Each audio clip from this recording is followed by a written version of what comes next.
திருச்சிற்றம்பலம். தென்னாடுடைய சிவனே போற்றி, எந்நாட்டவர்க்கும் இறைவா போற்றி. காவாய் கனகத்திரளே போற்றி, கைலை மலையானே போற்றி போற்றி. இமைப்பொழுதும் என் நெஞ்சில் நீங்காத இறைவனின் தாழ்வழுத்தி, என் குருநாதர் இருக்கும் திசை நோக்கித் தொழுது, அடியார் பெருமக்கள் அனைவருக்கும் என் பணிவான வணக்கங்களை தெரிவித்துக் கொள்கிறேன். இன்றைக்கு நாம் எடுத்துக்கொள்ளும் சிந்தனை என்ன அப்படின்னா, 7வது திருமுறையிலே 57வது பதிகமாகிய திருவாழ்வழிப்புத்தூர் என்று தேவார காலத்திலே அழைக்கப்பட்ட ஒரு தலம் இப்பொழுது திருவாழாப்புத்தூர் அப்படிங்கிற பெயரில் இருக்குது. அப்போது திருவாழ்வழிப்புத்தூர் என்று அழைக்கப்பட்ட தலத்திலே பாடப்பெற்ற பதிகம். சுந்தரமூர்த்தி சுவாமிகள் அங்கே இருக்கின்ற மாணிக்கவண்ணரை நினைந்து, இவரை விட்டு வேறு யாரை நான் போய் பாட போகிறேன், இவர் எவ்வளவு பெருமை வாய்ந்தவர், இவரை விட்டுட்டு நம்ம யாரையும் பாட முடியுமா அப்படின்னு அந்த பதிகம் பூரா பாடியிருக்காரு. இன்னொரு சிறப்பும் இந்த தலத்துக்கு உண்டு. என்ன அப்படின்னா, திருமால் கொண்டு வந்து வைத்த லிங்க திருமேனி மாணிக்கத்தால் ஆனது, அவ்வளவு ஒளி வீசக்கூடியது. அதனால் அவருக்கு மாணிக்கவண்ணர் என்று பெயர் என்று கூறுவார்கள். அர்ஜுனர் அஞ்ஞாதவாசம் இருக்கும் பொழுது தன்னுடைய வாளை இங்கே ஒளித்து வைத்து போன இடம் என்பதனால், புத்திலே ஒளித்து வைத்து போன இடம் என்பதால் இது வாழ் ஒளி புத்தூர் என்று வழங்கப்பட்டது அப்படின்னு ஒரு புராண செய்தி இருக்குது. வாழ்வொளி புத்தூராக அப்போ இருந்தது, இப்போ வாழாப்புத்தூராக மாறி இருக்கிறது. இங்கே வாழ் ஒளி என்றால் மிகுந்த ஒளியை உடைய அவருடைய ஆயுதத்தை அங்கே ஒழிச்சு வச்சுட்டு அதுக்கப்புறம் தன்னுடைய நாட்டுக்கு போகும்பொழுது இதை எடுத்துக்கொண்டு சென்றதாக புராணம் கூறுகின்றது. இப்போ இந்த பதிகத்துக்குள்ளே நம்ம பார்க்க போகிறோம் அப்படின்னா, சுவாமியினுடைய தோற்ற பொலிவை நமக்கு தருகின்றார். தன்னுடைய திருமுடியிலே அவர் என்ன அணிந்திருக்கின்றார் அப்படின்னா, தலைமாலை அணிந்திருக்கின்றார். அந்த தலைமாலை, தலைக்கு தலைமாலை அணிந்தது என்னன்னு பாடுவார்ல, அந்த தலைமாலையை அணிந்தவனை என்று அழைக்கின்றார் சுந்தரர். அடுத்து சுவாமி இவருக்கு என்ன அருளி இருக்காராம் தெரியுமா? தன்னை பற்றி, அதாவது இறைவனை பற்றி நினைக்கின்ற அந்த பேற்றினை சுந்தரருக்கு தந்திருக்கின்றானா. எப்படி பாருங்களேன், நம்ம சுவாமியை நினைக்கணுன்னா கூட அந்த பேர் அவனால் தான் நமக்கு கிடைக்க முடியும். நாம் நினச்சோம் அப்படின்னா நம்மால் சிந்திக்க முடியாது. ஏன்னா அவன் வாக்கு மன அதீதமானவன். இறைவனுடைய அருள் இருந்தால் வாக்கு மன அதீதமாகியும் அதற்கு கட்டுப்பட்டவனாக வருவான். அவன் அருளாலே அவன் தாழ் வணங்கி, அவனுடைய அருள் எனக்கு வேணும், அது இருந்தால் தான் நம்மால் இறைவனை சிந்திக்க முடியும். எனவே 2வது வரியிலேயே கூறுகின்றார், அவன் எவ்வளோ பெரியவன், அவனுடைய பெருமையை நினைக்கின்ற பேரை எனக்கு தந்திருக்கிறான் என்று மகிழ்கிறார். கொலை தொழிலை செய்யக்கூடிய யானையின் தோலினை போர்வையாக உரித்து போர்வையாக அணிந்தவன், மகிழ்ச்சியோடு அணிந்தவன் என்று கூறுகின்றார். யானையை மட்டும்தான் உரிச்சான்னு நினைக்காதீங்க, கூற்றுவனையும் காலால் எத்தியதும் அவன்தான். பேர்பட்ட பேர் வலிமை கொண்டவன் அவன், பெரிய வலிமை அவனுக்கு உண்டு. அவனுடைய வாகனம் எது தெரியுமா? யாருன்னாலும் அவன் எதிர்ப்பவர்களை எல்லாம் வெல்லக்கூடிய திறமை கொண்ட வலிமை கொண்ட ஏறு இருக்கு இல்லையா, அதில் ஏறக்கூடியவன் அவன். அப்படி அவ்வளவு வலிமை வாய்ந்தவன் அவன். அவன் எனக்கு அருளினை தந்தான், தன்னுடைய ஆணையினால் எனக்கு அருளை தந்தான். எனவே அவன் எனக்கு அருளை தந்த நாள் முதல் நான் அவனுக்கு அடிமையாகிவிட்டேன். அப்படிப்பட்ட அடிமையான நான் இப்போ எப்படி இருக்கேன் தெரியுமா? அவனுடைய பாதத்திலே நாய் மாதிரி. நான் ஒரு வீட்டிலே நாய் வளர்க்கிறார்கள்னு வைங்களேன், மடியில் படுக்கும், பக்கத்தில் இருக்கும், இல்லை எல்லாம் இருக்கும். ஆனால் அதுக்கு ரொம்ப விருப்பமான இது என்னென்னா, கால்கிட்ட கிடக்கும் இல்லையா, காலால் இட்ட வேலையை தலையால் செய்யக்கூடிய அளவுக்கு நன்றியோடு இருக்கும்ல. அதே மாதிரி ஒரு கீழான நிலைமையில் இருந்தாலும் அவனுக்கு அடியவனாகிய நாய் மாதிரி நான் இருக்கின்றேன் என்று கூறி, அந்த ஊரில் நல்ல நெற்பயிரெல்லாம் வளர்ந்து கருக்கொண்டு சூழ் கொண்டு அப்படியே அழகாக செழிப்பாக இருக்குது. எந்த ஊர்? அந்த வாழ்கொழிப்புத்தூர். அந்த வாழ்கொழிப்புத்தூரிலே எழுந்தருளி இருக்கின்ற சுவாமி மாணிக்க வண்ணர் இருக்காரே, அவரை மறந்துட்டு நான் வேறு யாரை நினைக்க போகிறேன்? வேறு யாரையும் நினைக்க முடியாது, அவரைத்தான் நினைக்கணும் என்று கூறுகின்றார். பாடலை பார்ப்போம். தலைக்கலன் தலைமேல் தரித்தானை, தன்னை என்னை நினைக்க தருவானை. இப்படி மாற்றி பார்க்கணும் இந்த வரியை. என்னை எனக்கு தன்னை நினைக்க தருவான்.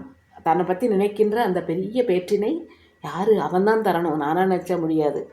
தன்னை என்னை நினைக்க தருவானை, கொலை கை ஆனை உரிபோர்த்து உகந்தானை, கூற்று உதைத்த குறை சேர் கழலானை.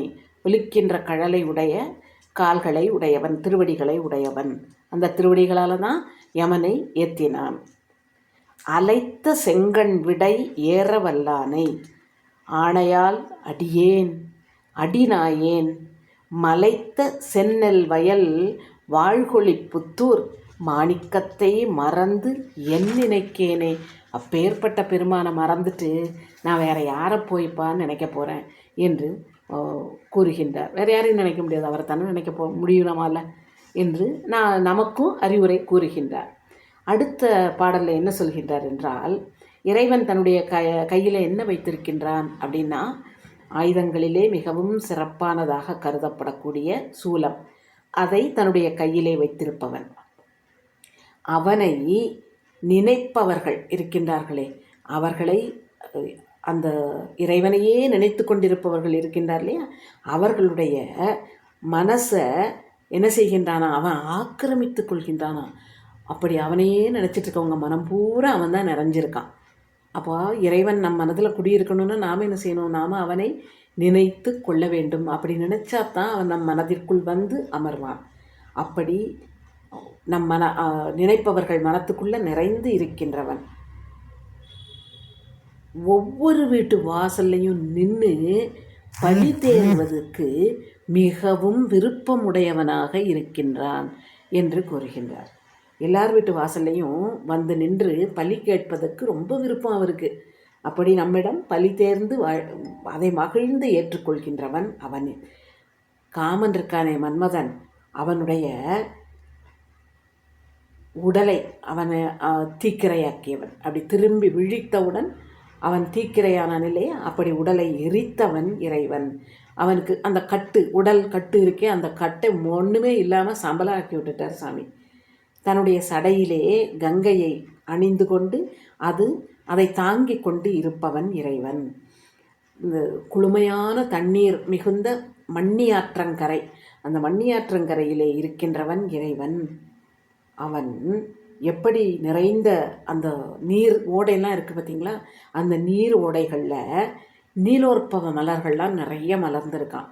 ஏற்கனவே போன பாடலில் சொல்லிட்டாரு, நெல்லெல்லாம் நிறைய நெல்மணிகளோடு காணப்பட்டதுன்னு. அப்போ செழிப்பு இல்லையா? அதே மாதிரி இங்கே நீரோடைகளிலே நீலோற்பவ மலர்கள் மலர்ந்து கிடக்கு. அப்படிப்பட்ட வாழ்கொழிப்புத்தூரிலே இருக்கின்ற மாணிக்கத்தை மறந்து நான் வேறு யாரை நினைக்க போகிறேன் என்று கேட்கின்றார். பாடலை பார்ப்போம். படைக்கட் சூலம் பயில வல்லானை, பாவிப்பார் மனம் பாவிக்கொண்டானை, கடைக்கண் பிச்சைக்கு இச்சை காதலித்தானை, காமன்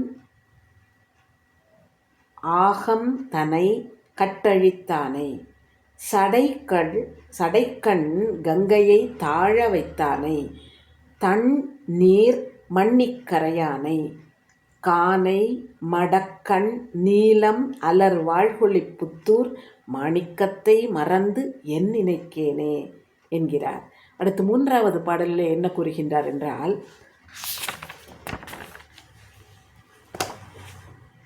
இறைவன் தன்னுடைய மேனியிலே வெந்த நீரினை அணிந்திருக்கின்றான். அப்படி வெந்த நீரினை அணிய வல்லவன் அவன்தான். வேதம் பெரிய விடையாக அவனுக்கு இருக்கின்றது என்று. வேதம் விடையாக இருப்பது தெரியும் இல்லையா நமக்கு. நாம் இதுவரைக்கும் வேதம் இறைவனுக்கு குதிரையாக இருந்ததை பார்த்துருக்கோம். முப்புறம் எரிக்கும் பொழுது அந்த தேர் உருவாச்சு இல்லையா, அந்த தேரிலே வேதங்கள் தான் குதிரையாக மாறின அப்படின்னு சொல்லுவாங்க. அதே மாதிரி சிலம்பாக இருந்ததும் கேள்விப்பட்டிருக்கோம். வேதம் இறைவனது கோவணம் என்று குறிப்பையும் நம்ம திருமுறைகளில் பார்த்துருக்கோம். இந்த பாடல்லே, இந்த பதிகத்திலே வேதம் இறைவனுக்கு விடையாகவும் இருந்தது. இதுவரைக்கும் அறவிடை கேள்விப்பட்டிருக்கோம், திருமால் விடையாக வந்தது கேள்விப்பட்டிருக்கோம். இங்கே வேதங்களும் இறைவனுக்கு விடையாக வல்லன அப்படிங்கிறதையும் அறிகின்றோம். இது ஒரு வகையான பொருள். இன்னொரு வகை என்னன்னா, வேதம் இருக்கே அதன் பொருள் என்ன, நம்ம நினைக்கிற நாள் வேதம் இல்லை.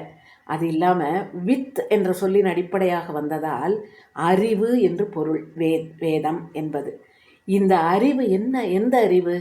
இந்த உயிர்களுக்கு எதை கொடுப்பது, எதை தவிர்ப்பது அப்படிங்கிறத அறிகின்ற அறிவு அவனுக்கு மட்டும்தான் இருக்குது என்பதை உணர்த்த வல்ல வரி என்றும் உரையாசிரியர்கள் கூறுகின்றார்கள். அது உண்மைதானே. அவன் நாம் செய்கின்ற ஒவ்வொரு செயலையும் கணக்கில் கொள்கிறான். கீழ்கணக்கு எழுதுகின்றவன் அவன், ஈசன் அவன். அப்பேற்பட்ட பெருமான் நம்முடைய வினைகளுக்கு ஏற்ற பலனை, அவரவர் வினைப்பயனை அவரவர்க்கு உரிய காலத்திலே ஊட்டுகின்றவன் அவன். அப்போ அந்த அறிவு அவனுக்கு தான். என்ன அவர்களுக்கு அருள வேண்டும், உயிர்களுக்கு எதை அருள வேண்டும், எதை தவிர்க்க வேண்டும் என்பதை அறிகின்ற வல்லமை அவனுக்கு தான் இருக்குது. எனவே அவன் வேதத்தை ஏறுகின்றவன் என்று கூறுகின்றார்.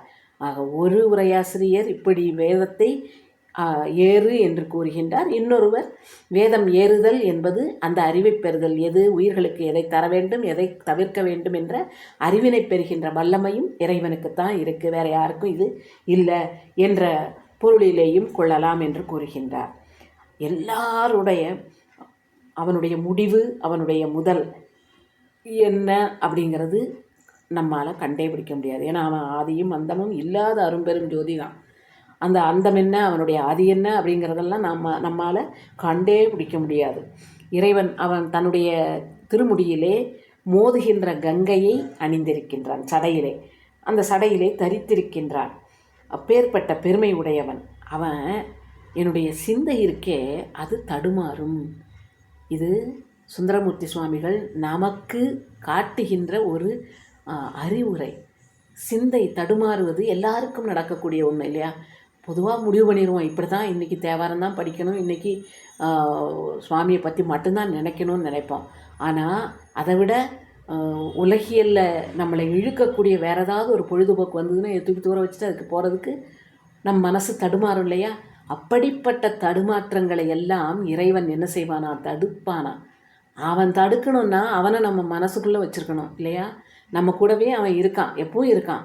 ஆனால் நமக்கு ஒரு பெரிய, அது என்ன சொல்லுவாங்க ஆங்கிலத்தில் சொல்லுவாங்க, லூஸ் ஸ்ட்ரிங்னு சொல்லுவாங்க. ரொம்ப நீளமாக கயிறு விட்டுருவானா, நீ எவ்வளோ தூரம் இழுத்துட்டு போவியோ போப்பா அப்படின்னு.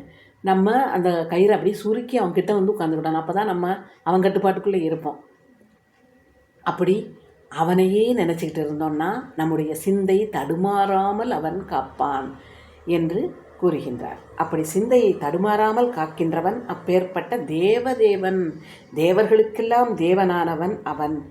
நான் ஒரு தடவை யோசிக்காமல் ஒரு வார்த்தையை சுவாமியை பார்த்து சொல்லிட்டேன். என்ன வார்த்தை?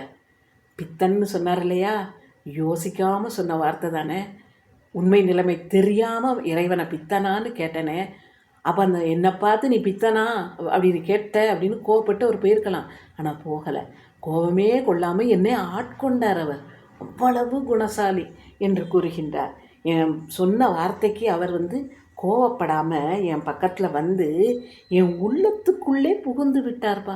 அவ்வளவு பெரியவர் அவர், கருணையே வடிவானவர்.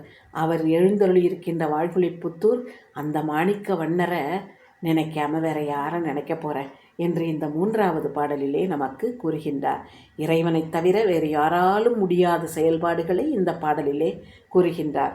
வெந்த நீரு மெய் பூசவல்லானை, வேத மால் விடை ஏறவல்லானை, அந்தம் ஆதி அரிதற்கு அறியானை, ஆர் அலைத்த சடையானை, அம்மானை, சிந்தை என் தடுமாற்று அறுப்பானை, என் சிந்தை தடுமாற்று அறுப்பானை என்று மாற்றி பொருள் கொள்ள வேண்டும்.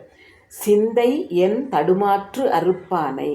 தேவதேவன் என் சொல் முனியாதே வந்து என் உள்ளம் புகும் வாழ்கொழிப்புத்தூர் மாணிக்கத்தை மறந்து என் நினைக்கேனே என்று இந்த 4வது பாடலிலே நமக்கு அருளி செய்திருக்கின்றார். அடுத்து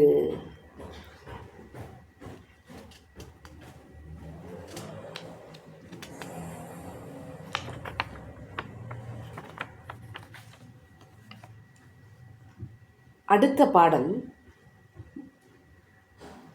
தடங்கையால் என்று தொடங்குகின்ற பாடல். பெரிய கைகளினால் மலர் எடுத்து இறைவனை தூவி வணங்குவார்கள் இல்லையா?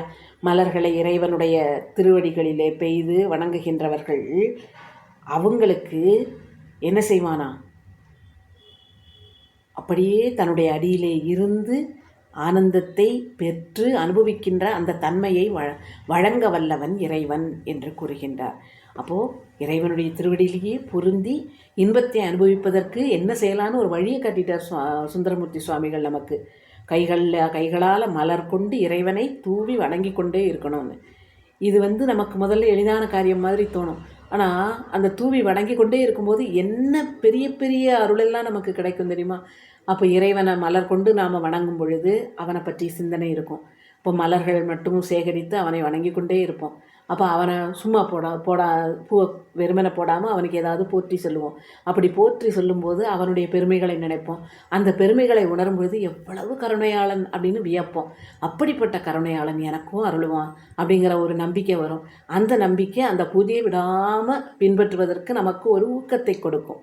அதனால தான் இங்கே நமக்கு சுந்தரமூர்த்தி சுவாமி சொல்கிறாரு, கைகளால் பூ போட்டு போட்டு போட்டு வணங்குகின்றவர்களுக்கு தன் அடிக்கே செல்லுகின்ற அந்த வழியை இறைவன் தருகின்றான். அவன் தன்னுடைய இடையிலே படம் எடுத்து ஆடுகின்ற பாம்பினை கட்டியிருக்கின்றான். அதுவும் எப்படி? அதை மகிழ்ச்சியோடு கட்டியிருக்கிறான். பல்லு வெளியில் தெரியுமா இருக்கின்ற தலைக்கலன் இருக்கே, அதை கையிலே கொண்டு ஏந்தி கொண்டு பலி தேர்ந்து வருகின்றவன். யானை இருக்கே, பெரிய யானை, அது பயந்து போகிற அளவுக்கு கத்திக்கிட்டு வந்தது. அது பயந்து போகிற அளவுக்கு அதனுடைய மத்தகத்தில் மிதித்து அதனுடைய தோலை உரித்து அதையும் மகிழ்ச்சியோடு போர்வையாக பொருத்தி கொண்டவன் அவன். இது ஒரு மரக்கருணை சொல்லிட்டார். அடுத்து அசுரர்களின் மீது தேவர்களின் மீது கொண்ட கருணையின் காரணத்தால் நஞ்சினை உண்டு தன்னுடைய தொண்டை தன்னுடைய கழுத்து கருமையான நிறம் கொள்ளுமாறு செய்து கொண்ட இறைவன் கருணையாளன் என்பதை கூறுகின்றார். உமையை தன்னுடைய ஒரு பாகமாக கொண்டிருக்கின்ற வாழ்கொழிப்புத்தூரிலே எழுந்தருள் இருக்கின்ற மாணிக்கவண்ணர் இருக்காரே, அவரை விட்டுட்டு நான் வேற யாரை போய் வணங்க போகிறேன் என்று இந்த பாடலை அவர் பாடிக்காட்டுகிறார். தடங்கையால் மலர் தூய் தொழுவாரை தன்னடிக்கே செல்லுமாறு வல்லானை படங்கொள் நாகம் அறை ஆர்த்து உகந்தானை பல்லின் வெள்ளைத் தலை ஊனுடையானை நடுங்க ஆனை உரி போர்த்து உகந்தானை நஞ்சம் உண்டு கண்டம் கருத்தானை மடந்தை பாகனை வாழ்கொழிப்புத்தூர் மாணிக்கத்தை மறந்து என் நினைக்கேனே என்கின்றார். அடுத்த 5வது பாடலிலே என்ன பாடுகின்றார் என்றால், உமையம்மையின் தலைவன் மணாளன் என்கிறார். உமையம்மையை முன்கைகளிலே வளையல் அணிந்தவள் என்று வர்ணிக்கின்றார். மாறன், அதாவது மன்மதன், அவனுடைய உடலினை அப்படி நீராக சாம்பலாக போகின்ற அளவுக்கு செற்றவன் இறைவன் சிவபெருமான் என்று கூறுகின்றார். அவன் தன்னுடைய மார்பிலே என்ன அணிந்திருக்கின்றான் என்று பார்த்தால், அப்படி எலும்பு மாலையாக கோக்கணும்னா என்ன செய்யணும்? அதில் ஓட்டை போடணும் இல்லையா, துளை போடணும் இல்லையா? அதனால் துளை போடப்பட்ட எலும்பினை மாலையாக அணிந்திருப்பவன், கொன்றை மாலையை அணிந்திருப்பவன். அது கொன்றை மாலையும் எப்படியா? தூய்மையான மலர்களோடு இருக்கின்ற கொன்றை மாலை என்கின்றார். அவருடைய முப்புரி நூல் அதனை காட்டுகின்றார். முப்புரி நூலிலே தோல், ஒரு சின்ன துண்டு தோல் கட்டியிருப்பார்கள் பிரம்மச்சரியர்கள், அவர்களுடைய பழக்கம் அது என்று சிவன் முப்புரி நூலை சிவபெருமான் அணிந்திருக்கின்றான். அந்த முப்புரி நூலிலே தோல் கட்டப்பட்டுள்ளது. அந்த முப்புரி நூல் அணிந்த மார்பினை உடையவனாக இருக்கின்றான். அதுவும் வலிமை மிகுந்த மார்பு. மலை போன்ற மார்பினை உடையவனாக இருக்கின்றான் என்று கூறிவிட்டு, அந்த பகைவர்கள் இருக்காங்களே முப்புராதிகள், அந்த மூவரும் திரிந்து கொண்டே இருக்கின்ற புறங்கள், திரிபுரம், அந்த திரிபுரத்தை அப்படியே எரித்தவன். அந்த திரிபுரத்தை எரிக்கும் பொழுது அதில் இருந்த அசுரர்கள், அவர்களுடைய மனைவியர், அவர்களுடைய பெண் குழந்தைகள் அப்படின்னு அத்தனை பேரையும் சாம்பலாக எரித்தவன் இறைவன். சிரித்தே எரித்தவன். வில்லை வளைத்தான், ஆனால் சிரித்தே எரித்தவன் என்று அவனுடைய மரக்கருணையை மீண்டும் நினைந்துவிட்டு, அப்பேற்பட்ட சுவாமியை நாம் நினைக்காம வேற யாரை போய் நினைக்க போகிற என்று கூறுகின்றார். பாடலை பார்ப்போம். வளைக்கை முன் கை மலைமங்கை மணாளன் மாறனார் உடல் நீரெழச் செற்று துளைத்த அங்கத்தொடு, அங்கம் எலும்பு, துளைத்த அங்கத்தொடு தூமலர் கொன்றை தோலும் நூலும் துதைந்த வரைமார்பன் திளைக்கும் தெவ்வர் திரிபுரம் ஒன்றும், தெவ்வர் பகைவர், தெவ்வர் திரிபுரம் ஒன்றும் அவுணர் பெண்டிரும் மக்களும் வேவ வளைத்த வில்லியை வாழ்கொழிப்புத்தூர் மாணிக்கத்தை மறந்து என் நினைக்கேனே என்று இந்த 5வது பாடலை நமக்கு அருளி செய்திருக்கின்றார். அடுத்து 6வது பாடலில் என்ன கூறுகின்றார் என்றால், திருமால் அவன் யாருடைய நாயகன்? திருமகளின் நாயகன். அந்த திருமகளின் நாயகனாகிய திருமால் அவதாரங்கள் எடுக்கும் பொழுது, ஒவ்வொரு முறை பிறக்கும் பொழுதும் பல நேரங்களிலும் பல இடங்களிலும் சிவபெருமான் அருளி இருக்கின்றார். அப்படி அதனால தான் அருள்களை செய்தவன் என்று கூறுகின்றார். திருமாலுக்கு அருள் செய்தவன் வெறுமனை சொல்லலாம் இல்லையா? பல சந்தர்ப்பங்களில் அருளியவர் என்று கூறுவதற்காக அருள்கள் செய்தார் என்று கூறுகின்றார். அப்படிப்பட்ட தேவர்களுக்கெல்லாம் பிரானாக இருக்கின்ற மாணிக்கவண்ணர் உருவம் உடையவனாக இருக்கின்றான். சைவ சமயம் கூறுவது அதான, இறைவனை மூவகையாக கூறுவார்கள். உருவம் உடையவன், அருவுருவம் உடையவன், அருவமானவன் என்று. அதாவது படிநிலையிலே இருக்கின்ற உயிர்கள் புரிந்து கொள்ளும் வண்ணம் அவனை அந்தந்த படிநிலைக்கு ஏற்ப நாம் உணர்ந்து கொள்ளலாம். ரொம்ப ஆரம்ப கட்டத்தில் இருப்பவர்களுக்கு அருவமான ஒன்றை நினைத்து வணங்குவது ரொம்ப கடினம். அதனால் உருவமாக இறைவன் அருளுகின்றான். அதற்கு கொஞ்சம் உயர்வாக, கொஞ்சம் பக்குவம் அடைந்த உடனே அருவுருவமாக அவனை வணங்குகின்ற பக்குவத்தை உயிர்கள் பெறும். அப்போ அருவுருவமாகவும் இருப்பான். அதுக்கெல்லாம் மேலே ஞான நிலைக்கு போகவிட்டு ஞானியர்களுக்கு இறைவனை அருவமாக மனத்திற்குள் தியானிக்கின்ற அந்த பக்குவம் கிடைக்கும். அப்பொழுது அவன் அருவ நிலையிலே இருந்தே அவர்களுக்கு அருளுவான். இறைவன் ஏதாவது ஒரு உருவில் தான் இருப்பான் அப்படின்னு சொன்னால், அப்போ மற்ற வகையான உரு அல்லது அந்த அருவம் இதுக்கெல்லாம் அது மேலெல்லாம் அவனுக்கு ஆட்சி கிடையாதுன்னு போயிடும் இல்லையா? அவன் உருவமாக மட்டும்தான் இருப்பான் அப்படின்னு சொன்னால் அருவத்தின் மீது அவனுக்கு ஆட்சி இல்லை, அதிகாரம் இல்லை. அப்போ அருவமாக இருப்பதெல்லாம் அவனுக்கு கட்டுப்பட்டவை இல்லைன்னு போயிடும் இல்லையா? அப்போ இறைவன் எல்லாவற்றிற்கும் தலைவன்னு நம்ம சொல்கிறது தப்பாயிரும். இல்லை அருவமாக தான் இருப்பாங்க அப்படின்னா உருவத்தின் மீது அவருக்கு ஆட்சி இல்லையா? அப்போ அவரை நம்ம பார்க்கவே முடியாதா? அவரை நம்ம கற்பனை செய்து பார்க்குறதுங்கிறது இயலாத காரியம். இந்த அருங்கிறத நம்ம கற்பனை செய்வதற்கு உரு நமக்கு துணை வேணுங்கிறதுக்கு ஒரு எடுத்துக்காட்டு பாருங்களேன். பஞ்சபூத ஸ்தலங்கள் இருக்குது. இப்போது திருவானைக்கா நீர், அப்போ அங்கே அந்த தண்ணி ஊறிக்கிட்டே இருக்கும். அதை எடுக்க திரும்ப திரும்ப தண்ணி ஊறிக்கிட்டே இருக்கும். திருக்காலத்தில் நெருப்பு, அங்கே அந்த கருவறையில் சுவாமி பக்கத்தில் இருக்கிற மற்ற விளக்கெல்லாம் சும்மா இருந்தாலும் சுடர் ஆடாது, ஒரே ஒரு சுடர் மட்டும் ஆடிக்கிட்டே இருக்கும். மன்னிக்கணும், இது காற்று ஸ்தலம் திருக்காலத்தில். இங்கே அழலுருவாக சுவாமி நின்ன கதை, அதனால் அது நெருப்பு. இப்போ இங்கே ஆகாயத்தலம்னு ஒன்று. ஆகாயத்தை நமக்கு எல்லா தத்துவங்களையும் நம்ம எளிதாக புரிந்து கொள்வோம். ஆகாயம்ங்கிற தத்துவம் நம்மளால் புரிந்து கொள்ளவே முடியாது. எது ஆகாயம்? நம்ம ஆகாயம்னு உடனே மேலே நினைப்போம் இல்லையா? ஆகாயம்னா மேலே மட்டும்தான் இருக்குதுன்னு இல்லை. அது எல்லாவற்றிற்கும் இடம் தந்து நிற்பது ஆகாயம். இப்போ ஒரு அறையில் 2 பேர் இருக்கிறோன்னு வைங்களேன், அந்த 2 பேருக்கு நடுவில் இருக்கிற இடம் இருக்குது பார்த்தீங்களா, அதுவும் ஆகாயம். இது கொஞ்சம் புரிஞ்சுக்கிடுறது கஷ்டமாக இருக்குல்ல? ஆகாய ஸ்தலமாகிய சிதம்பரத்தை நீங்கள் எப்படி நமக்கு விளக்குவீங்க? ஒன்றுமே இல்லாத ஒரு இடம் அப்படிங்கும்போது அந்த இடத்துல வெறுமனை வச்சா அங்கே ஒரு சுவர் இருக்கிற மாதிரி இருக்கும், அல்லது அங்கே வேறு ஒரு படுதா இருக்குன்னா படுதா இருக்கிறது தான் ஞாபகத்துக்கு வரும். அதனால தான் இது ஒன்றுமே இல்லாத இடம். இந்த வில்வ தளம்லாம் இதில் தொங்க விட்டுருக்கோம்ல, ஒன்றுமே இல்லாத இடம், நீங்கள் பார்த்து வணங்க வேண்டியது இதைத்தான் அப்படின்னு காட்டுவதற்காக அந்த வில்வ தளத்தை அமைத்து வைத்திருக்கிறார்கள் நம்முடைய முன்னோர்கள். இந்த ஆகாயம் அவனுடைய அந்த அருவங்கிறத உணர்ந்து கொள்வதற்கு ரொம்ப கஷ்டங்கிறதுக்காக இந்த எடுத்துக்காட்டை நான் சொன்னேன். இப்படி அருவமாக இருப்பவனும் உருவமாக இருந்து உயிர்களுக்கு அருளுபவனும் அவன்தான் என்று கூறுகின்றார். அப்படி உருவமாக இருந்து இருப்பவன் அவனை நமக்கு ஒன்றாக இருக்கின்றான்னு நம்ம பெருமையாக பேசுகிறோம். ஆனால் அவனை எளிதிலே அறிந்து கொள்வது கடினம். அவன் அறிய ஒண்ணாதவன். எல்லாவற்றையும் நான் புரிந்து கொள்கிறேன். ஒரு சயின்ஸில் தான் அப்படி பாயிண்ட் பை பாயிண்ட் என்னால் படிச்சுக்கிட முடியும். ஆனால் இறைவன் அப்படி படிக்க முடியுமா? விளக்கலாம். என் குணத்தான் கருணையே வடிவானவன், மரக்கருணை உடையவன், அறக்கருணை செய்பவன், மோக வடிவம், வேக வடிவம், யோக வடிவம்னு என்ன வேணால் சொல்லலாம். ஆனால் அதையும் தாண்டி அவனுடைய பெருமை இருக்கு இல்லையா? அதனால் அவன் அறிய ஒண்ணாத தன்மை உடையவனாகத்தான் இருக்கின்றான். அப்பேற்பட்ட பெரியவன், தலைவன் அவன். அவன் யாருக்கெல்லாம் அருள் செய்தான்? அர்ஜுனனுக்கு அருள் செய்திருக்கான். அவனுக்கு மட்டும் செய்யலப்பா, எனக்கும் தான் செய்திருக்கான் என்கிறார். அப்போ அர்ஜுனனுக்கும் அருள் செய்தவன் அவன்.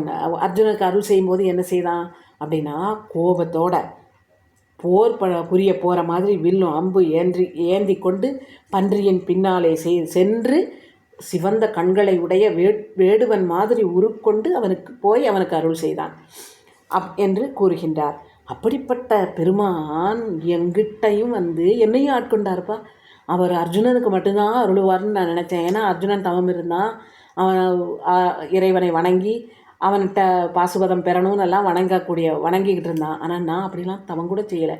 என்னையும் அருளினான், எனக்கும் அருளினான் என்று கூறுகின்றார். அப்போது நீ தவந்தான் செய்யணும்னு இல்லை,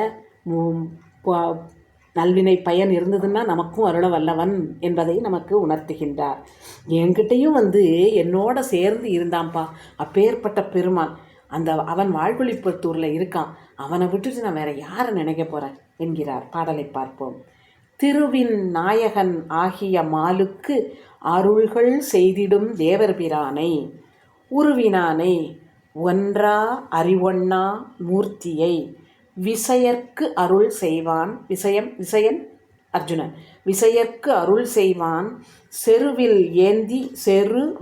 ஏந்தி ஓர் கேழல் பின் சென்று செங்கண் வேடனாய் என்னொடும் மருவினான் தனை, வாழ்கொழிப்புத்தூர் மாணிக்கத்தை மறந்து என் நினைக்கேனே என்று கூறுகின்றார்.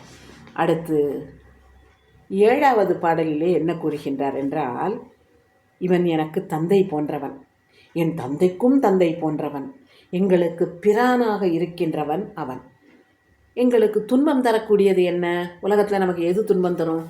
நமக்கு வரக்கூடிய இடர்பாடு இல்லையா? ஏதாவது ஒரு காரியம் செய்யணும் அப்படின்னு நம்ம முயற்சி பண்ணுறோன்னு வைங்களேன். அப்படி முயற்சி பண்ணிக்கிட்டு இருக்கும்போது அந்த காரியத்துக்கு ஒரு இடையூறு வருதுன்னு வைங்களேன். ஒன்றும் இல்லை, நான் இப்போ உங்களோட இந்த இணையம் வழியாக தொடர்பு கொண்டு பேசிகிட்டு இருக்கேன். திடீர்னு வேறு ஏதாவது ஒரு இடையூறு, யாராவது விருந்தாள்கள் வர்றாங்க அப்படின்னா அவங்கள கொஞ்சம் நில்லுங்கன்னு நான் சொன்னால் கூட இங்கே ஒரு இடையூறு ஆயிரும் இல்லையா? அப்படி இடையூறுகள் வரும். இடையூறுகள் தான் நமக்கு துன்பத்துக்கு காரணமாக இருக்குது. அந்த துன்பத்தை தீர்க்க வல்லவன் இவன். இது நான் சாதாரணமாக சொன்னதுக்காக விருந்தாளி வர்றது துன்பம்னு சொல்லலை. நிறைய கஷ்டங்கள் வரும். வேறு ஏதாவது துன்பத்தை சொன்ன நேரத்துக்கு சாமி சரி இருக்கட்டும் அப்படின்றக்கூடாது. அதுக்காக நான் வேறு எதுவும் சொல்லாமல் இதை சொல்கிறேன். துன்பங்கள் தரக்கூடிய இடையூறுகள் அதை எல்லாத்தையும் நீக்க வல்லவன் அவன். இடையூறு நாம் உலகியல் பொருட்கள் மேலே நாம் கொள்ளக்கூடிய ஒரு பற்றாக கூட இருக்கலாம் இல்லையா? அந்த உலகியல் பொருள் மேலே நான் கொள்ளக்கூடிய பற்று எனக்கு என்ன தரும்? துன்பத்தை தான் தரும். அந்த இடையூறு எல்லாத்தையும் அவன் நீக்க வல்லவன் அவன். எல்லாவற்றிற்கும் முந்தையவர்கள் அப்படின்னு நம்ம யாரை சொல்கிறோம்? மும்மூர்த்திகளை சொல்கிறோம். அதாவது பேரொழிக்காலத்திற்கு பிறகு புனர் உற்பவம், அதாவது மீண்டும் படைப்பு தொடங்கும் பொழுது இறைவன் அப்படி இந்த ஒவ்வொருத்தரையாக படைத்து அனுப்புவார் இல்லையா? அப்படி ஒவ்வொருத்தரையாக அனுப்பும்போது முதல்ல இந்த மும்மூர்த்திகள், இவன் அந்த மும்மூர்த்திகளுக்கும் மேலானவன். சிவபரம்பொருள் மும்மூர்த்திகளுக்கும் மேலானவனாக இருக்கின்றான். அப்பேற்பட்ட அவன் நாம் கண்ணால் பார்க்கறதுங்கிறது முடியாத காரியம். அதாவது புறக்கண்களால் அவனை காண்பதற்கு அரிது, அவனை காண்பது அரிது. அந்த ஊர் எவ்வளோ செழிப்பாக இருக்கான் தெரியுமா? மண்ணியார் வந்து அடித்து இழுத்துக்கிட்டு வருதான். என்னத்தெல்லாம் அடித்து இழுத்துட்டு வருதான்? இது வரைக்கும் நம்ம பார்த்துருக்கோம் பொன் முத்து மணி அது இதுன்னு நிறைய தங்கம், அகில் மரம், தேக்க மரம் அல்லது பூக்கள் இப்படி தான் பார்த்துருக்கோம். இங்கே என்ன சொல்கிறாருன்னா, தறியில் கட்டி வச்சுருப்பாங்களாம் யானையை தறியில் கட்டி வளர்த்தாங்கன்னா அவங்க எவ்வளவு செல்வ நிலையில் இருந்திருக்கணும்னு நினச்சி பாருங்கள். அப்படி தறியில் கட்டி வச்சுருக்கிற யானை அதோட தந்தம்லாம் கீழே விழுந்து அந்த தந்தம் ஆற்றுல அடிச்சுக்கிட்டு வருதான். அப்போ எவ்வளவு செழிப்பான இடம்னு நினச்சி பாருங்கள். கவரிமானுடைய முடி இதெல்லாம் அந்த ஆற்றுல அடித்து வந்து அப்படி நிறைய குவிஞ்சு கிடக்கான். அவ்வளோ பெரிய செழிப்பு மிகுந்த ஊர் அது. அப்படிப்பட்ட வாழ்கொழிப்புத்தூரில் இருக்கின்ற மாணிக்கத்தை மறந்து நான் வேறு யாரை நினைக்க போகிறேன் என்று இந்த 7வது பாடல் இங்கே நமக்கு உணர்த்துகின்றது. பாடலை பார்ப்போம். எந்தை தந்தை பிரானை ஏதமாய இடறு தீர்க்க வல்லானை. ஏதம் துன்பம், அது தருகின்ற இடையீடு. முந்தையாகிய மூவரின் மிக்க மூர்த்தியை முதல் காண்பறியானை. அவனை காண்பது அரிது, அவனுடைய ஆதியை காண்பது அதைவிட அரிது. முதல் காண்பறியானை. இங்கே முதல் என்று கூறுவது தோற்றம் என்ற பொருளிலும் வருகின்றது. முதல் காண்பறியானை கந்தின் மிக்க கரியின். கந்து என்றால் நடுதறி, ஒரு கம்பு ஊனி அதில் கட்டி வைப்போம்ல, நம்ம ஆடு மாடு கட்டியிருக்கிறத பார்த்துருக்கோம். இங்கே யானையை சொல்கிறார். கந்தின் மிக்க கரியின் மறுப்போடு கார் அகில் கபரி மயிர் மண்ணி வந்து இழி வாழ்கொழிப்புத்தோர் மாணிக்கத்தை மறந்து என் நினைக்கேனே என்று கூறுகின்றார். அப்பேற்பட்ட பெருமான் அங்கே எழுந்தருளி நமக்கு அருளிக்கொண்டே இருக்கின்றான் என்று கூறுகின்றார். அடுத்து 8வது பாடலில் என்ன கூறுகின்றார் என்றால், இறைவன் அப்படி தேனில் நனைஞ்ச கொன்றை மலர் மாலையை அணிந்திருக்கின்றானாம். தேவர்கள் எல்லாம் வந்து அவனை வணங்குகின்றார்கள். அப்படிப்பட்ட பெருமான், தேவர்களுக்கெல்லாம் பெருமன் அவன். நம்மிடம் குறைபாடுகள் இருந்தால் அந்த குறைபாடுகளை எல்லாம் நீக்க வல்லவன் அவன். நமக்கு என்ன குறைபாடு இருக்கும்? நம்ம இங்கேயே கட்டி போட்டிருக்கின்ற அந்த பாசம்தான் நமக்கான குறைபாடுகள். அதெல்லாம் நீக்க வல்லவன் அவன். ஒரு முழுமை பெற்ற மனிதனாக ஆக வேண்டும் அப்படின்னா இந்த உயிர் என்ன எப்படி இருக்கணும்? இறைவனோட போய் சேர்ந்திருக்கணும். அப்படி இல்லாமல் குறைபாடோட பாசங்களால் கட்டப்பட்டு இந்த உலகோடு கிடக்கு இல்லையா, அந்த குறைபாடுகளை எல்லாம் நீக்க வல்லவன் அவன். ஒரு சிறப்பு மிகுந்த வெள்ளை ஏற்றிலே ஏறக்கூடியவன் அவன். நெற்றியிலே கண்ணை உடையவனாக இருக்கின்ற பெருமை அவனுக்கு உண்டு. இதுக்கு அடுத்தாக்கில் என்ன சொல்லுகின்றார் என்றால், திருமாலை கண்ணன் அவதாரத்திலே, கிருஷ்ணன் அவதாரத்திலே கள்ளப்பிள்ளை என்று கூறுகின்றார். வெண்ணெய் திருடி தின்றதால் அவரை கள்ளப்பிள்ளை என்று அழைக்கின்றார். அப்படி கள்ளப்பிள்ளையாக திருமால் வந்த நேரத்திலே என்ன செய்தாராம்? குவலயாபீடம் அப்படின்னு ஒரு பெரிய யானை, அந்த யானையை கம்சன் அனுப்பியிருக்கின்றார் கண்ணனை கொல்வதற்காக. ஒவ்வொன்றா செய்வார் இல்லையா, அதே மாதிரி அங்கே குவலயாபீடம்ங்கிற பெரிய யானையை அனுப்பினாரா. அந்த யானையினுடைய கொம்பை அப்படியே உடைத்து அந்த யானையை கொன்றழித்த கள்ளன் யார்? கிருஷ்ணன். அந்த கிருஷ்ணனுக்கு அருளியவன் யார்? சுவாமி தான். ஆனால் அவர் காண்பு அரியது. அடிமுடி தேடினார் இல்லையா, அப்படி அடிமுடி தேடும் பொழுது அவர் அடி தேடி சென்றார். அவரால் பார்க்க முடிஞ்சதா? பார்க்க முடியல. இங்கே திருமாலை மட்டும் கூறுகின்றார், அவராலே அடியை காண முடியவில்லை. ஆனால் அந்த நேரத்தில் அந்த யானையை கொள்ளலாம் உதவினார்ப்பா. இப்போ அவர் வந்து அடியை தேடும் பொழுது அவருக்கு அருளலை, அப்படியே தீத்தம்பமாக நின்றுட்டார் என்று கூறி வானநாடனாகிய இறைவன் மாணிக்க வண்ணனாக இருக்கின்றான். அவனை விட்டுட்டு நான் வேற யாரை வணங்கப் போகிறேன் என்று கூறுகின்றார். 8வது பாடல்.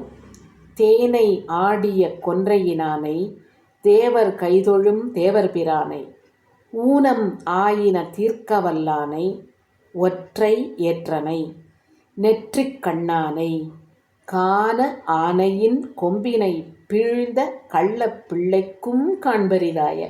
அந்த பிள்ளைக்கும் அப்படிங்கும் பொழுது அவருக்கு மட்டும் இல்லை, பிரம்மனுக்கு முடி தேடும் பொழுது கிடைக்கல, இவருக்கு அடி தேடும்போது கிடைக்கல, அவருக்கும் அப்படின்னு ஒரு இது. இன்னொன்றையும் நம்ம நினச்சிக்கிடலாம், அந்த யானையை கொல்றதுக்கெல்லாம் அருளியவர் இங்கே இல்லை.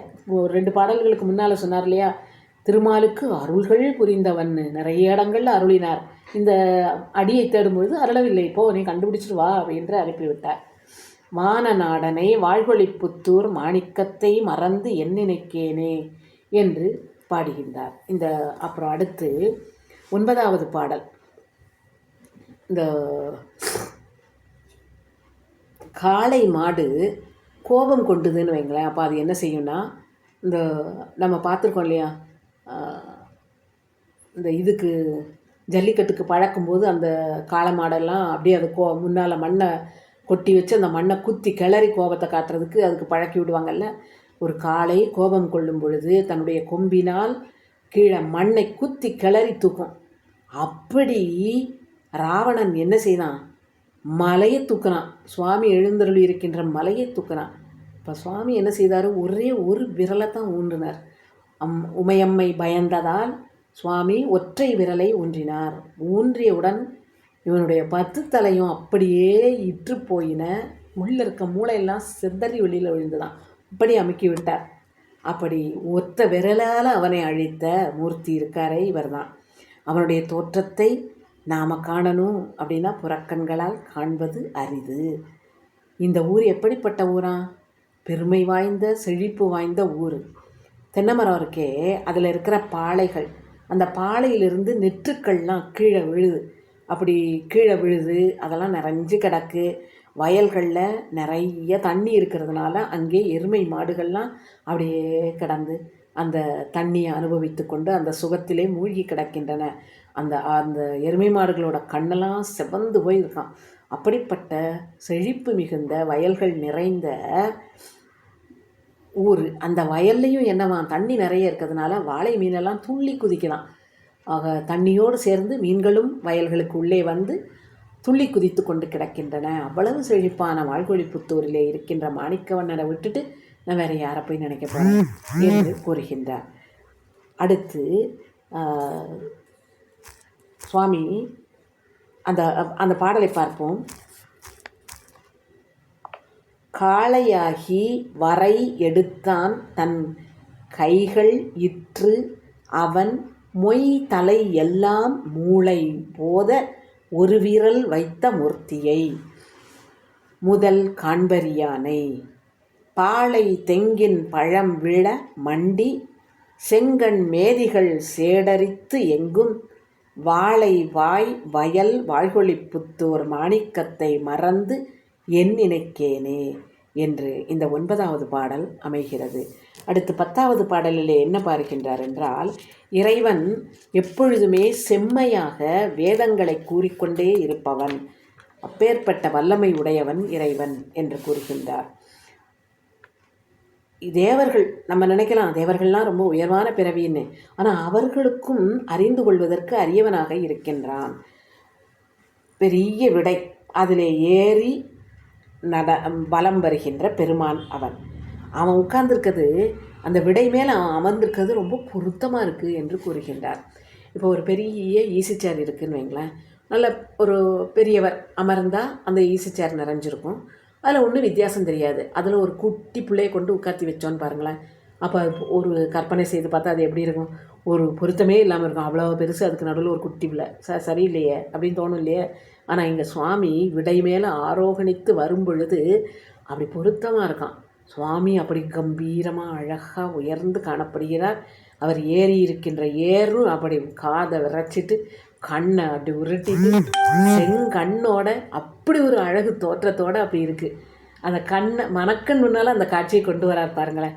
அடி ரிஷபாருடன் நம்ம கண்ணு முன்னால் வந்து அப்படியே மனசில் தங்கிட்டார் இல்லையா. அப்படிப்பட்ட பெருமை உடையவன் அவன். கையில் என்ன அவர் என்னெல்லாம் வச்சுருக்காரு தெரியுமா, திருநீற்று பொக்கணம், திருநீற்று பைய வச்சுருக்காராம், அப்புறம் புலித்தோல் அணிந்திருக்கின்றாராம். அப்படிப்பட்ட பெருமை உடையவன் அவன். ஆனால் சிலருக்கு அவரை பிடிக்காது. யார் அவங்க அப்படின்னா, உட்கார்ந்து சாப்பிட்ற பௌத்தர்கள், நின்றுக்கிட்டே சாப்பிட்ற சமணர்கள், அவங்க எல்லாம் அவனை திட்டிக்கொண்டே இருப்பார்களாம். ஏன்னா அவர்களுடைய கருத்து சிவபெருமான் சைவம் கூறுகின்ற கருத்துக்கு முரணானது. அப்போ அவர்கள் என்ன செய்வார்கள்? முரணான கருத்தை எதிர்த்து தானே பேசுவாங்க. அப்போ அவர்கள் திட்டத்தான் செய்வார்கள். அப்பேற்பட்ட பெருமைகளை உடையவன் இவன். இவன் இந்த 6 உயிர்கள்லாம் இருக்கே, அருமையான உயிர்கள், நிறைய உயிர்கள்லாம் இருக்குது. இந்த உயிர்களுக்கெல்லாம் ஒரு நோய் இருக்குது. அந்த நோய் பிறவி பிணி. அந்த பிறவி பிணி நீங்கணும்னா என்ன ஆகணும்? அந்த பிறவி பிணி நீங்க வேண்டுமென்றால் நம்மை பிணித்திருக்கின்ற அந்த பாசம் என்கிற அந்த கயிறு அவிழ வேண்டும். அது நோயாக இருந்து நம்மை வருத்துகிறது. அதை நீக்க வேண்டும். அந்த பிறவி பிணியை நீக்கணும்னா என்னது? அதுக்கு ஒரு மருந்து வேண்டும். இறைவனை மருந்து அப்படின்னு நம்ம எல்லா இடங்கள்லையும் நம்ம பார்த்துருக்கோம் இல்லையா? மருந்தவை மந்திரம் மறுமை நன்னறிய அப்படின்னு சொல்கிறது. மருந்து வேண்டில் இவன் மந்திரங்கள் இவன் என்று அந்த இறைவனை மருந்தாகவும் மந்திரமாகவும் கூறுவது அப்படி. அப்புறம் மீனாட்சி அம்மைய மலை தரும் அருமை மருந்தே அப்படின்னு சொல்லுவார் குமரகுருபரர். ஆக இறைவனை மருந்தாக நினைப்பது நம்முடைய அருளாளர்களுடைய உரை. நிறைய இடங்கள்ல அதே மாதிரி பார்க்கலாம். அப்படி அருளாளர்கள் கூறுகின்ற மருந்து எந்த பிணியை தீர்க்கக்கூடிய மருந்து? பிறவிப்பிணியை தீர்க்கவல்ல மருந்தாக இருப்பவன் இறைவன். அவன் இருக்கின்ற வாழ்கொழிப்புத்தூர், அதில் எழுந்தருளி இருக்க பெருமானை விடுத்து நான் வேற யாரும் நினைக்க போகிறேன் என்கின்றார். திருந்த நான்மறை பாடவல்லானை. திருந்த என்றால் செப்பமான, ரொம்ப செம்மையான. அப்படி நான்மறை பாடவல்லானை, தேவர்க்கும் தெரிதற்கு அறியானை, பொருந்த மால்விடை ஏறவல்லானை,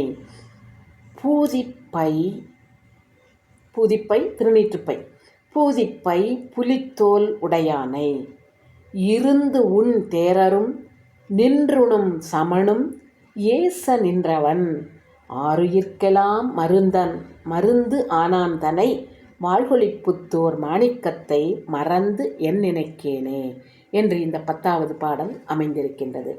அடுத்து 11வது பாடல் எப்படி கூறுகின்றதென்றால், இறைவனை மெய்யன் என்று கூறுகின்றது. இறைவன் மெய்யன் என்றால் உண்மைப்பொருள், உண்மைப்பொருள் என்றால் நிலைத்த பொருள் என்று பொருள் என்பதுதான் அதனுடைய உண்மையான பொருளாகும். நிலைத்தது என்றால் என்றைக்கும் நிலைத்து நிற்பது. இப்போ மற்றதெல்லாம் பொய்ப்பொருள்னு நம்ம சொல்கிறோம் இல்லையா? உலகத்தில் காணப்படுகின்ற பொருள் எல்லாமே பொய்ப்பொருள் அப்படின்னு சொல்லுவோம். ஏன் அப்படின்னா, இப்போ என்கிட்ட இருக்குது, ஆனால் இது ஒரு காலத்தில் இல்லாமல் இருந்தது, இன்னொரு காலத்தில் இல்லாமல் போகும். இப்போ இருந்தாலும் இன்னொரு காலத்தில் இல்லாமல் போகும். அது ஒரு புத்தகமாகவே வைத்துக்கொள்வோமே. அந்த புத்தகம் என்கிட்ட இருக்குது, அதை வாங்குறதுக்கு முன்னாலே என் கையில் இல்லை, அதை வாங்கினதுக்கு அதுக்கப்புறம் என் கையில் இருக்குன்னா ஒரு சில ஆண்டுகள் தான் என் கூட இருக்கும் இல்லையா? நான் படிச்சுக்கிட்டே இருக்கேன் அந்த புத்தகத்தை அப்படின்னா அது அப்படியே கந்தலாக போயிடாதா? அப்போ அதுக்கப்புறம் அதை விட்டுட்டு அதே இதில் இன்னொரு பதிப்பு நான் வாங்குவேனா மாட்டேனா? அப்போ அந்த புத்தகம் இல்லாமல் போயிடும். ஒரு நேரம் இருந்தாலும் அந்த புத்தகம் பின்னால் இல்லாமல் போகும். இதுதான் பொய்ப்பொருளுக்கான அடையாளம். ஆனால் இறைவன் அப்படி இல்லை. என்றைக்கும் நித்தியமாக என்றைக்கும் நிலைத்து நிற்பவன் இறைவன். எனவே அவன் மெய்யன். அப்படிப்பட்ட மெய்யனாகிய இறைவன் அவன் எப்பேற்பட்டவனாக இருக்கின்றானாம்? எல்லா உடல்களோடும் இணைந்திருக்கின்றான். அப்படித்தானே? ஒன்றாய் உடனாய் வேறாய் நம்மோடு ஒன்றாக இருக்கின்றவன் இறைவன், உடனாக இருப்பவன் அவன் என்று படிக்கின்றோம் இல்லையா? அப்படி எல்லாவற்றோடும் கலந்து நிற்கின்ற பெருமான் அவன். அந்த உண்மைத்தன்மை உணராதவர்கள், இறைவனை பற்றிய உண்மையான தத்துவங்களை உண்மையான கருத்துக்களை உணராதவர்கள் இருக்கோம் இல்லையா?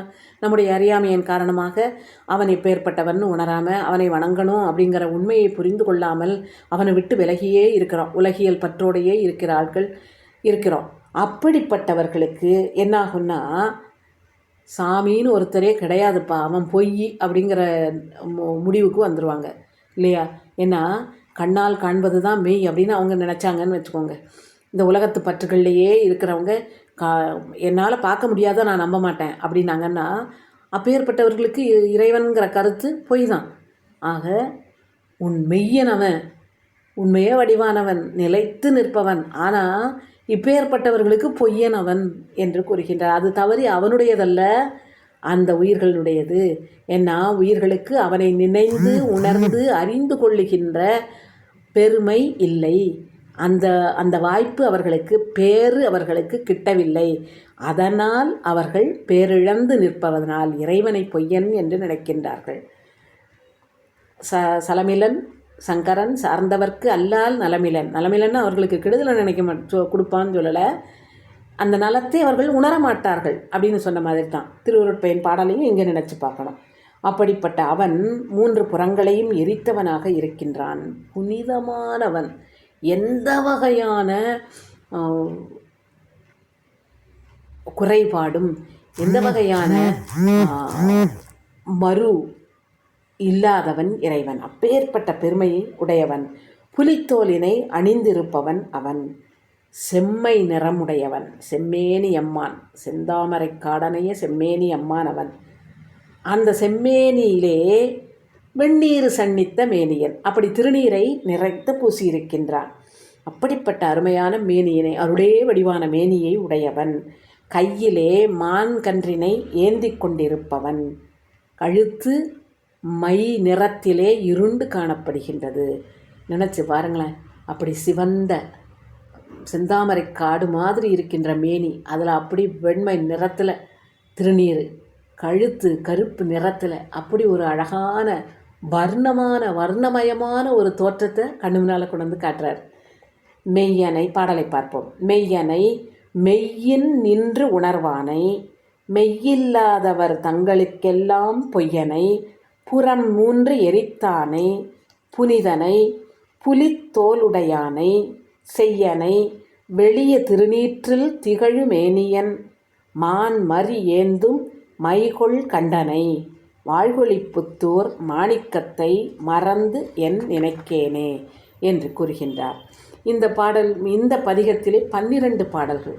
12வது வருகின்ற பாடலிலே தான் பதிக பலன் சொல்லுகின்றார். இன்னொரு ஒரு சின்ன ஒற்றுமையும் இங்கே பார்க்க முடிவது. ஞானசம்பந்த பிள்ளையார் தான் அடிமுடி தேடியதை கூறி சமணர் புத்தரை சொல்லி, ராவணன் சொல்லி, முப்புறம் சொல்லி எல்லாம் சொல்லுவார் இல்லையா. இங்கேயும் சுந்தரமூர்த்தி சுவாமிகள் வரிசையாக ஒவ்வொன்றிலும் ஒவ்வொன்றை வைத்து நமக்கு அமைத்து தந்திருக்கின்றார். 12வது பாடலிலே வளம் நிறைந்த பொழில்கள் சூழ்ந்த வாழ்கொழிப்புத்தூர் அங்கே எழுந்தருளி இருக்கின்ற பெருமான், அவரை மறந்துட்டு நான் வேறு யாரை நினைக்கேன்னு தான் பாடலையே ஆரம்பிக்கின்றார். ஆக யாரை பற்றி பாடிய பதிகம்னு முதல்ல சொல்லிட்டார். அடுத்தாக்கில் யார் பாடுனா அப்படிங்கிறத சொல்லணும் இல்லையா. அதில் மனசு அப்படியே குளிர்ந்து போயிட்டான் சுந்தரமூர்த்தி சுவாமிக்கு. இந்த தமிழை பாடும் பொழுது மனசு குளிர்ந்து இருக்கான். எப்போ மனசு குளிரும்? நமக்கு பிடித்த பொருளை பற்றி பேசணுன்னா மனம்லாம் குளிரத்தானே நம்ம பேசுவோம் இல்லையா. அப்படி இறைவனை பேசுகிறது இந்த தமிழால் கூறுவது யார்? ஊரர், நாவலூரர். வந்தொண்டன் அப்படின்னு பாட்டம் இருக்கு இல்லையா, அதையும் சொல்கிறாரு. நாவலூரன், வந்தொண்டன், சடையன் காதலன், சடையனாரின் அன்புக்குரிய மகன், வனப்பகை அப்பன். வனப்பகை அப்பன் நலம் கிளர் வயல் நாவலர் வேந்தன். நாவலர் வேந்தனாக இருக்கின்றவன். நாவலூரிலே வேந்தன் அரசராக இருப்பவன். நங்கை சிங்கடி தந்தை. அங்கே வனப்பகையை கூறினார். அடுத்து சிங்கடியப்பன் என்று அதையும் கூறுகின்றார். பயந்த கூறிய பலம் கிளர், நல்ல நமக்கெல்லாம் பலத்தை வலிமையை கொடுக்கக்கூடிய இந்த தமிழ் இருக்கே, இந்த பதிகம், இதை பாட வல்லவர்களுக்கு மேலே எந்த பாவமும் நிற்காது. அவர்களது பாவங்கள் எல்லாம் சூக்கு நூறாக உடைஞ்சு இல்லாமல் போயிடும் என்று கூறுகின்றார். இவ்வளவு ஒரு எளிதான வழியை காட்டியிருக்கார் பாருங்களேன். வளம் கிளர் பொழில் வாழ்கொழிப்புத்தூர் மாணிக்கத்தை மறந்து என் நினைக்கேன் என்று உளம் குளிர் தமிழ் ஊரன் வந்தொண்டன் சடையன் காதலன் வனப்பகை அப்பன் நலம் கிளர் வயல் நாவலர் வேந்தன் நங்கை சிங்கடி தந்தை பயந்த பலம் கிளர் தமிழ் பாடவல்லார் மேல் பறையுமாம் செய்த பாவங்கள் தானே என்று இந்த பதிகத்தின் பலனை இந்த 12வது பாடலிலே நமக்கு அமைத்து தந்திருக்கின்றார் சுந்தரமூர்த்தி சுவாமிகள். அருள்நிறை மாணிக்கவண்ணர் திருவடிகள் போற்றி போற்றி, அருள்நிறை வண்டார் குழலம்மை திருவடிகள் போற்றி போற்றி. வாய்ப்புக்கு நன்றி. ஆதி வாழிய, அஞ்செழுத்தோடு வெண்பூதி வாழிய, புண்ணியர் வாழிய, நீதி வாழிய, நீழ்புவி வாழிய, கோதில் செய்வ குலமிக வாழியே. திருச்சிற்றம்பலம்.